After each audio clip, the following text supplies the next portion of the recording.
Cutthroat Island is here on 4K Ultra HD Blu-ray, released by Lionsgate. It can be found as a Walmart exclusive steelbook, only available at that retailer. Now, I remember distinctly the first trailer for the film, and it looked like a good old-fashioned pirate adventure. Of course, audiences felt differently, and while the movie bombed at the box office, I enjoyed it for what it was, a big-budget B-movie.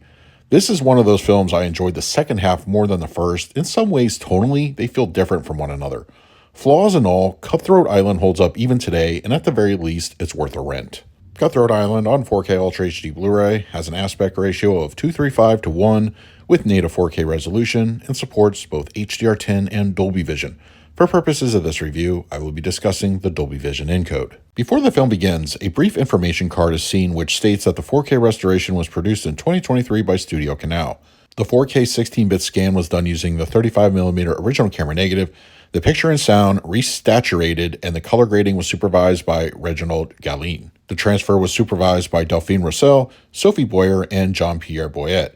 I bring this up in detail because I'll no doubt be asked this question: is this the same transfer from last year's Studio Canal 4K in the United Kingdom? As I do not own that disc, I would assume so unless Lionsgate encoded their particular discs differently. Speaking of the UK release, I have seen that from the various discussions online, the transfer from Studio Canal appears to have a yellowish push to it.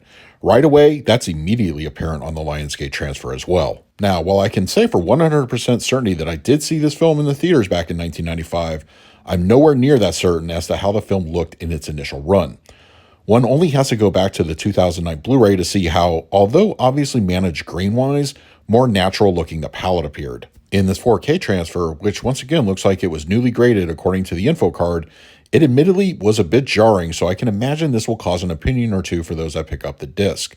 Now, with that in mind, it looks more subtle as the film progresses. In the opening scenes, it's like, whoa, that's pretty yellow.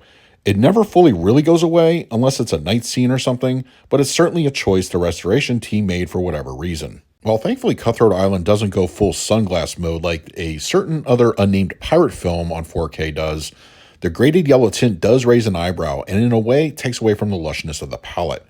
With that said, the 4K supports Dolby Vision and it does a modest job boosting tropical greens, blue skies, and red British uniforms. Skin tones skew warm, of course, and white shows stability throughout. Black levels are well rendered with deep night scenes and dimly lit shadow-filled interiors. Crush wasn't a problem during my viewing. What the 4K does do notably better than the old Blu-ray is grain structure. It's more pronounced, it looks like film again, which should be pleasing to old-school cinephiles. Details also get a proper upgrade here with the 4K. Textures have much better depth across the board, from facial features, era-specific costuming, and unfortunately the visibility of stunt doubles I found to be much more obvious now. Cutthroat Island on 4K Ultra HD Blu-ray supports a DTS 5.1 as well as an LPCM 2.0 mix, a French DTS 5.1, and a German DTS 5.1 track.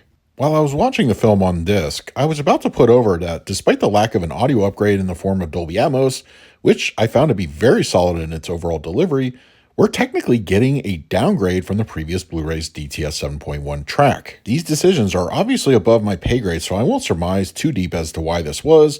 Maybe I suppose they didn't want the audio files to be left out, where the video files are probably a little slighted by the picture quality. Anyway, I will say that despite the omission, I thoroughly enjoyed the 5.1 presentation.